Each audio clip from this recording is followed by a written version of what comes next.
como todos nós sabemos, em 2022 haverá eleição no Brasil para presidente, para governadores, para senadores, para deputados federais, para deputados estaduais. E um dos assuntos muito comentados é o impacto da eleição nos movimentos do mercado financeiro. É, como a política afeta o valor do kit do país no mercado, nos mercados financeiros, o que inclui as ações, a moeda nacional e os juros de longo prazo. Quando se diz que o mercado está empolgado, na verdade o que acontece o índice da Bolsa de Valores sobe, a moeda nacional valoriza, aí dizemos que o dólar cai, e os juros de longo prazo caem. E aí quando o mercado está, quando dizem que o mercado está nervoso, o que ocorre o índice da Bolsa de Valores cai, a moeda nacional desvaloriza, ou seja, dizem que o dólar sobe e também os juros de longo prazo sobem. Então, começar esse vídeo falando um pouquinho de historinha sobre essa relação entre mercados financeiros e eleições. Em 1928, o republicano Hoover foi eleito presidente dos Estados Unidos. O mercado financeiro ficou muito empolgado, a Bolsa de Nova York subiu. E aí, no ano seguinte, em 1929, nós sabemos muito bem o que aconteceu. Em janeiro de 1933, o presidente da Alemanha, o Hindenburg, indicou vocês sabem bem para chanceler, depois de ter tido apoio do parlamento, cujo 1/3 das cadeiras obtidas na eleição de novembro do ano passado era do Partido Nacional Socialista, e somando tanto esse quanto os demais partidos conservadores dava mais da metade, aí vocês sabem quem pode ser virar chanceler, e o mercado ficou muito empolgado. A Bolsa de Berlim subiu. Em 1989, quando Collor foi eleito presidente do Brasil, derrotando Lula no segundo turno, a Bolsa de São Paulo e do Rio, que no tempo que existia, subiu, o dólar caiu, ou seja, o mercado ficou empolgado. E aí depois, como nós sabemos, foram 3 anos de governo Collor sem um único ano de crescimento positivo do PIB per capita.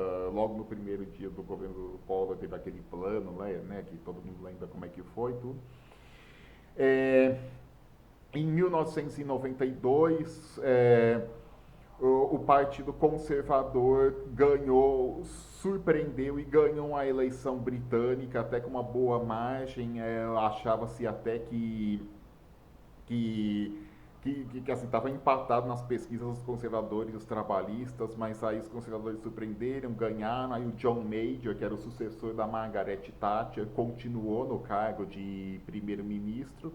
Só que aí logo depois, ainda no final de 1992, teve um ataque especulativo contra a libra esterlina.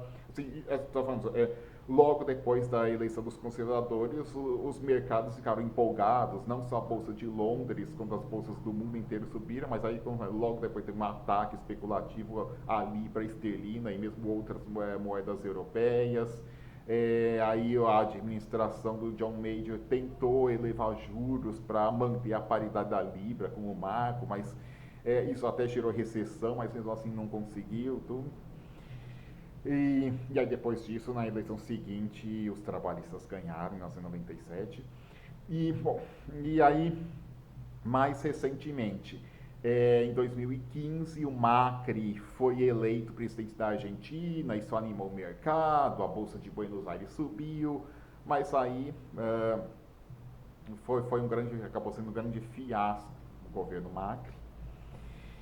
Em 2016, o Congresso brasileiro enfiou Michel Temer na presidência da República. Quando isso aconteceu também, o Ibovespa subiu, o dólar caiu. Bom, mas até hoje o PIB per capita brasileiro não alcançou o patamar de quando do tempo que o Guido Mantega saiu.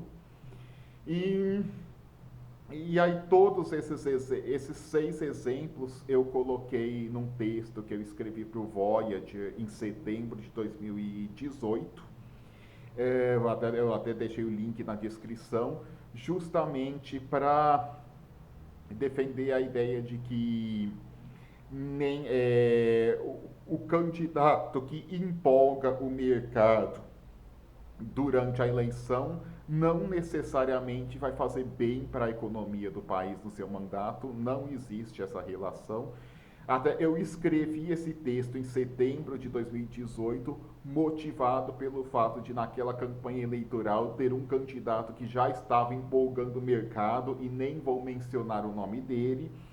Aí eu até justamente escrevi esse texto para tentar evitar que ele fosse. O texto tinha 6 exemplos, eu escrevi esse texto justamente para tentar evitar que ele fosse o 7º exemplo, mas obviamente não consegui evitar, porque eu, desconhecido pelo resto do mundo, com um textinho, eu não vou causar grandes impactos em resultado da eleição, ou seja, não evitei. E ele acabou, como eu tinha certeza que ocorreria, acabou sendo o 7º exemplo.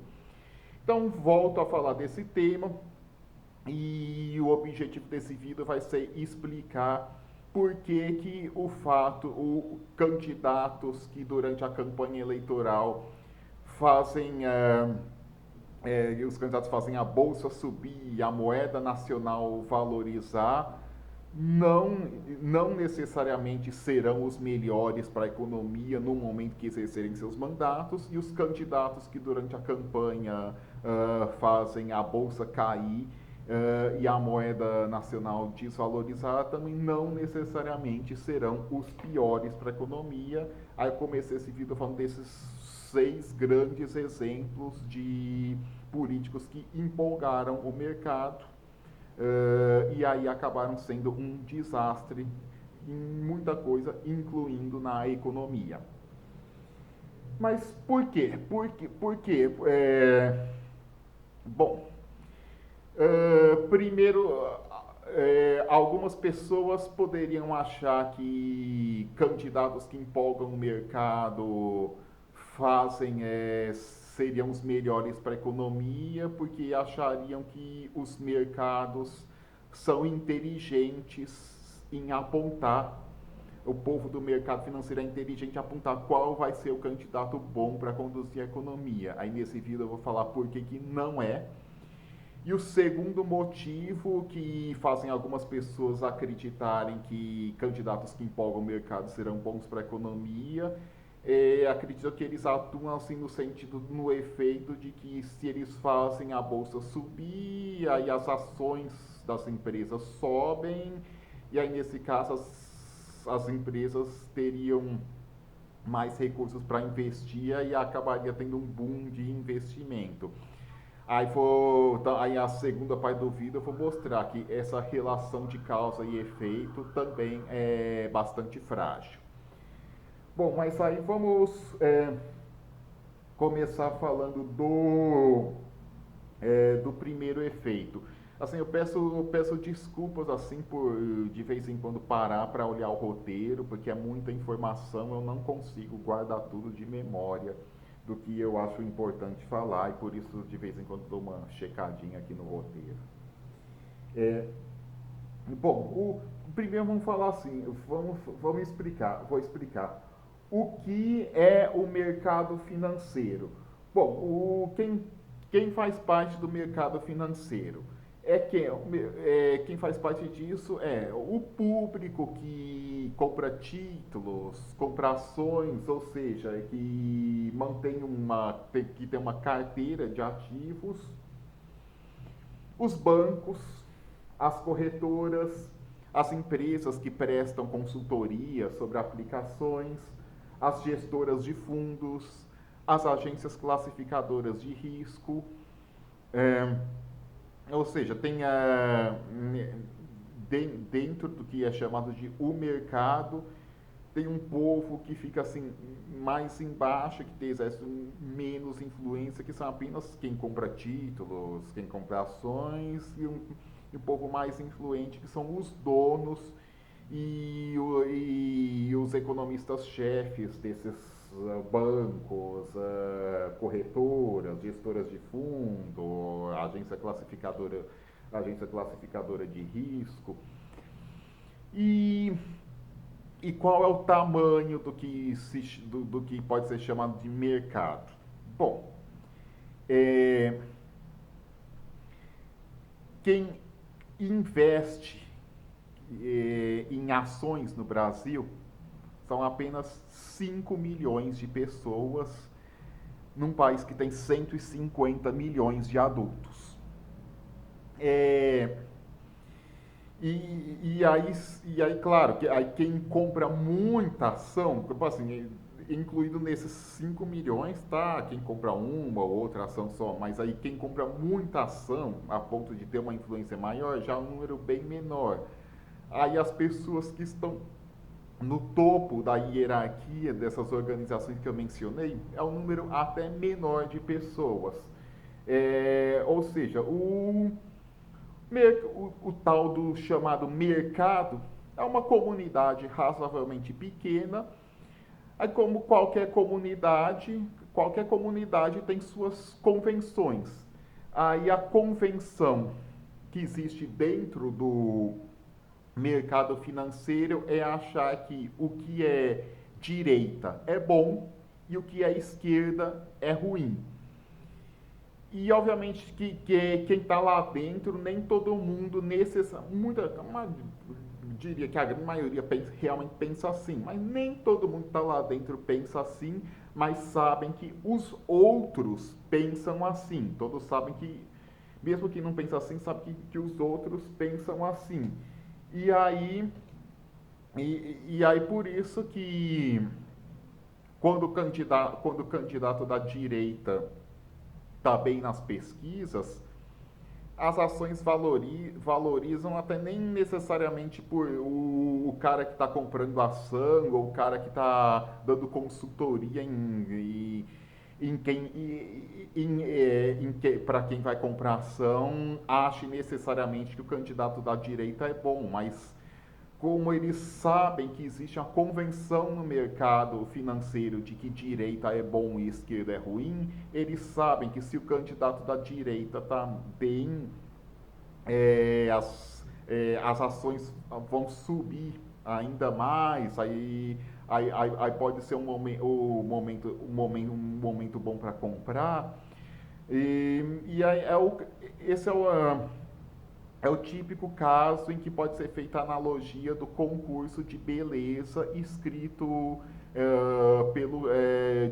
pelo Keynes, que o Keynes disse no caso de um concurso de beleza, em que o vencedor é quem acerta o rosto, é quem escolhe o rosto que mais gente escolheu. As pessoas não vão escolher o rosto mais bonito, mas sim quem a pessoa acha que os outros vão achar, que os outros vão achar, que os outros vão achar que é o rosto mais bonito. O Keynes, aliás, que mesmo não achando que direita é bom e esquerda é ruim, trabalhou muito no mercado financeiro, era muito competente, muito inteligente e ficou rico. Bom, fechando esse parênteses, aí na verdade, mesmo, como eu disse,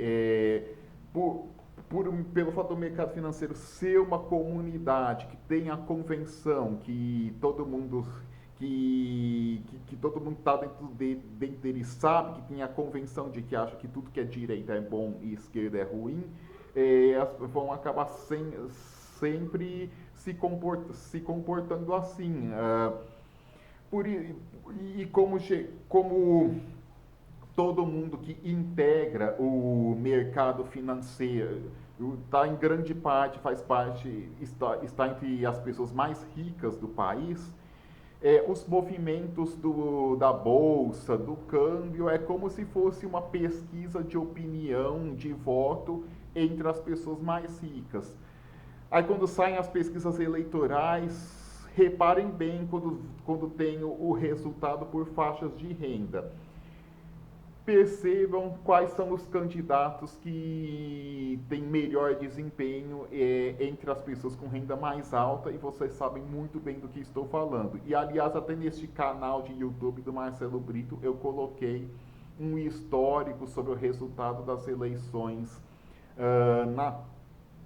na cidade de São Paulo e reparem bem quem ganha todas as eleições no meião de São Paulo, lá na Mesopotâmia, entre aquela parte entre o Rio Tietê e Pinheiros, que é a parte mais rica de São Paulo. Observem bem naquele vídeo quem costuma ganhar mais as eleições lá.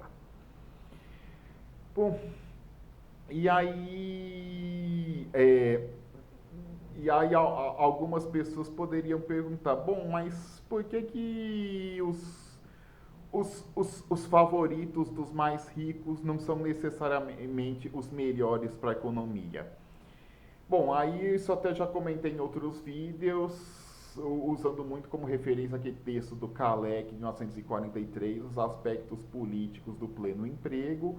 Quem está no topo da pirâmide social tem propensão a rejeitar políticas que aumentam a demanda, que poderiam até favorecer as próprias empresas, porque eles acham que a posição de classe é mais importante até do que o próprio bom funcionamento da economia, do que a produção, do que o emprego.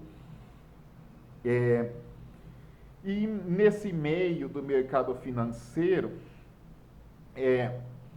muita gente costuma até achar assim que até uma ideia totalmente exagerada, a ideia de que se a esquerda assumir o poder vai quebrar a economia. Tudo bem, é até uma opinião que eu não concordo, mas pode até ser razoavelmente respeitável a opinião de que a opinião de que um governo de direita seria melhor do que um de esquerda. Mas agora achar que necessariamente se o país tiver um governo de esquerda depois da próxima eleição, a economia vai quebrar, sendo que a gente sabe muito bem que nenhum país quer que emite moeda, a própria moeda quebra, tudo. É uma ideia meio absurda, mas assim, muita gente que está lá provavelmente acredita nas próprias mentiras. Agora, é claro que tem muita gente esperto não no sentido de safado, estou falando no sentido de pessoas sábias mesmo, inteligentes, que fazem uma coisa que eu vou falar que eles fazem que eu não acho nada de errado, que eles não acreditam nesse tipo de besterol de que se o governo for de esquerda o país vai quebrar. Eles podem até preferir governos de direita, mas não a ponto de acreditar em todos os terrorismos, mas sabem muito bem ganhar dinheiro com movimentações no mercado decorrentes de pânicos, decorrentes de política. Eles sabem que se ganha um governo de esquerda, vai ter um momento em que a bolsa vai despencar, mas aí a bolsa vai atingir um patamar mínimo, e aí quando atinge esse patamar mínimo, é um ótimo momento para comprar ações. E aí, dessa forma, eles conseguem ganhar muito dinheiro nisso. E, aliás, como eu disse, não é moralmente errado e eles estão eles estão fazendo certo. Eles são inteligentes e sabem aproveitar oportunidades. Isso aconteceu, um exemplo de quando isso aconteceu foi com o Lula, quando ele ganhou em 2002. No começo de 2002, o índice Bovespa estava em 14 mil, por causa do pânico decorrente da vitória do Lula. O índice Bovespa chegou a cair para 8 mil, mas aí depois de 8 anos de governo Lula, que teve 4% de crescimento do PIB ao ano, tudo, em 2010, quando o Lula transmitiu a faixa para Dilma, o índice Bovespa estava em 70 mil. E o dólar, que chegou aí para R$ 4 em 2002, estava em 1,60 em 2010. É, bom, e ainda sobre opiniões do mercado, pessoas expoentes do, do mercado financeiro.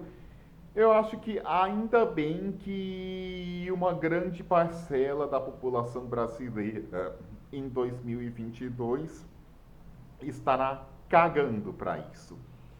Que assim, se você somem as pessoas que em 2018 votaram no Fernando Haddad, no Ciro Gomes e no Guilherme Boulos, deu aproximadamente 45 milhões de pessoas. Essas 45 milhões de pessoas sabiam muito bem que o atual ocupante da cadeira de presidente da República não sabiam desde quando ele era candidato, tinha certeza de que ele não seria um bom presidente, ou seja, as pessoas que diziam que ele seria um bom presidente não eram referência moral e intelectual para 45 milhões de pessoas e agora em 2022 serão menos ainda. Ou seja, vai ter, como sabemos, ainda não é a maioria da população, porque tanto que esse aí que vai acabar ganhando, não é a maioria, mas já é uma quantidade muito grande de pessoas que provavelmente cagará para a opinião de quem é identificado com o tal do mercado. É, e também muita gente que é identificado com o tal do mercado falam que os governos há 6 anos estão fazendo tudo certo na economia e antes disso faziam tudo errado. E muita gente, a maioria da população, só empobreceu nesses últimos 6 anos, então acredito que muita gente já está adquirindo repulsa justa com quem vem com esse papo. E é importante, eu acho importante também questionar alguns valores de algumas pessoas que são do mercado, valores não só disso aqui, mas valores disso aqui. Lá para 2017,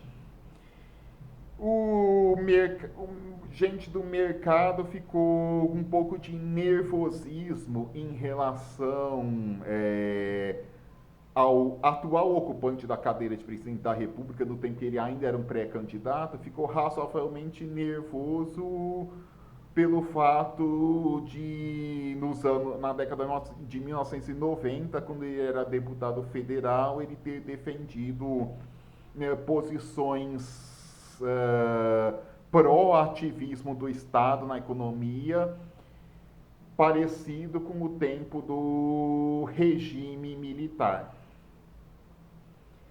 Isso parecia que era o grande defeito do então pré-candidato, como se não houvessem outros defeitos maiores. E, gente, olhem toda a biografia dele.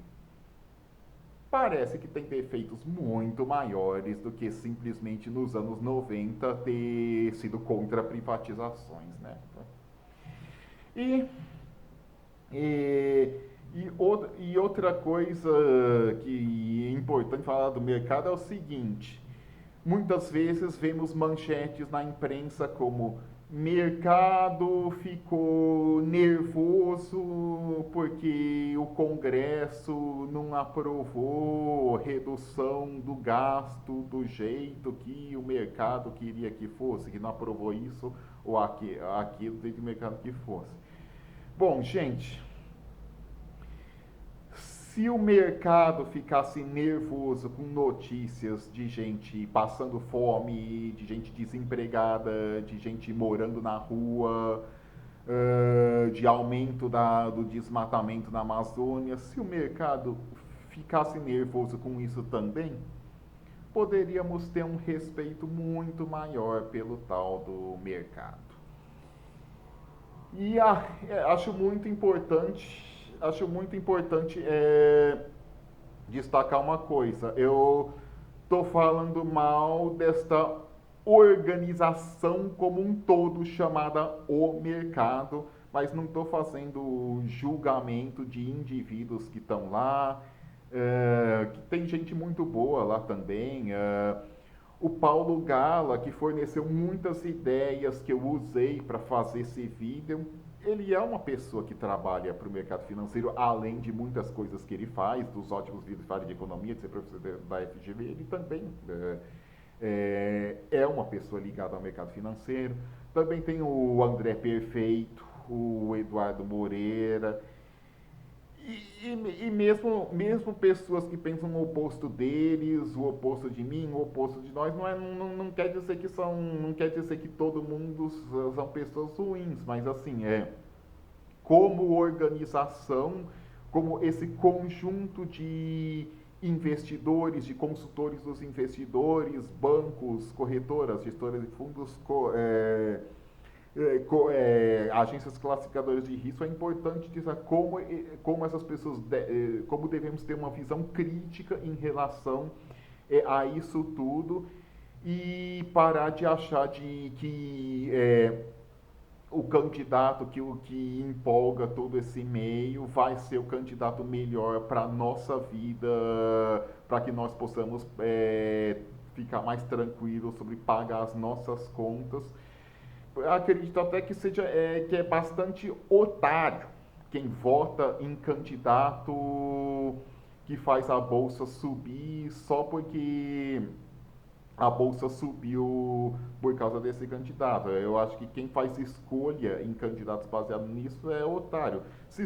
Tudo bem, pode escolher esse mesmo candidato por outros motivos, tudo bem, mas eu acho que não é nada inteligente escolher um candidato apenas por causa de movimentos de bolsa e de câmbio. Convenhamos, em exemplos mais recentes de candidatos que empolgaram o mercado, acho que foi otário quem votou neles no geral, não só por esse motivo. Bom, opinião pessoal minha. Vamos passar. Agora, falar sobre a segunda parte do meu argumento, o de que primeiro eu falei por que o mercado não é o melhor para prever qual candidato é melhor para a economia. Agora, a segunda parte do argumento, por que a empolgação gerada pelo mercado a ponto de subir bolsas quando o candidato ganha não vai estimular a economia e o nervosismo do mercado com outros candidatos não vai desestimular a economia.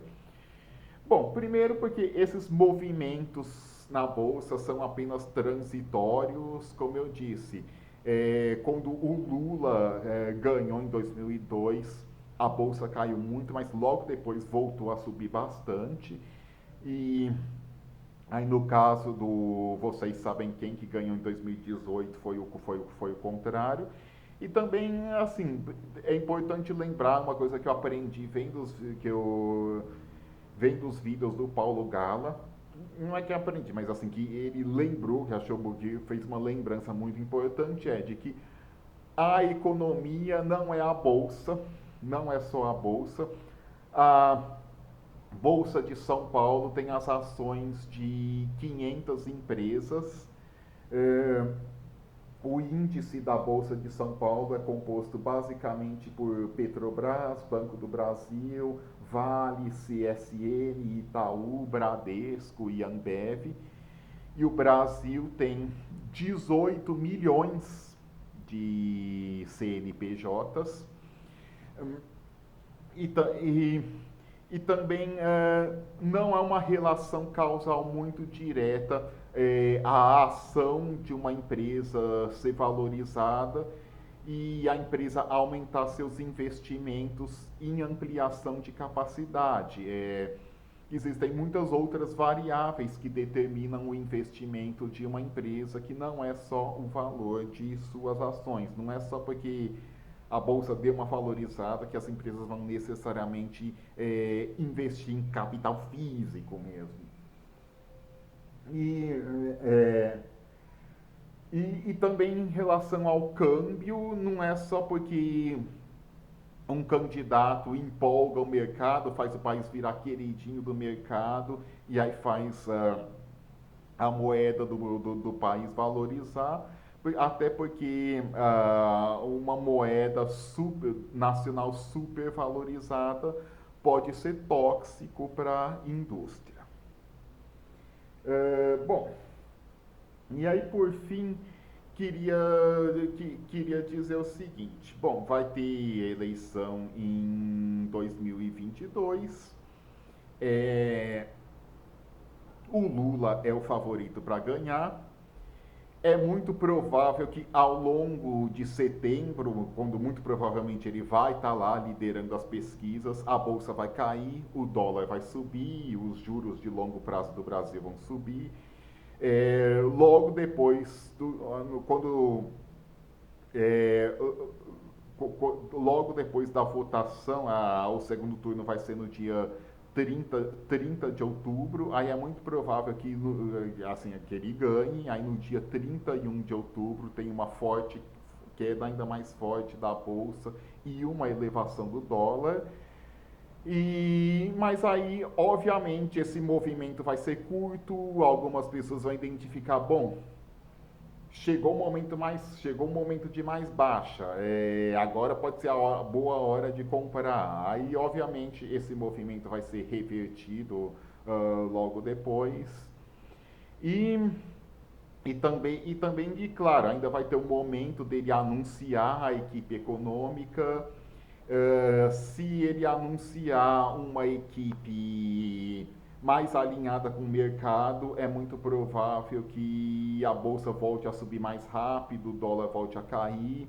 Agora, se ele anunciar uma equipe econômica mais alinhada com o pensamento pós-keynesiano, cepalino, estruturalista, do Instituto de Economia da Unicamp ou da UFRJ, muito provável que a bolsa ainda continue caindo, o dólar continue subindo, mas esse movimento vai parar em algum momento, até porque é importante lembrar que quando o Brasil ganhou o investment grade em 2008, o ministro era o Guido Mantega. Então, por fim, é o seguinte: vamos acompanhar as eleições, vamos acompanhar os noticiários sobre o mercado financeiro.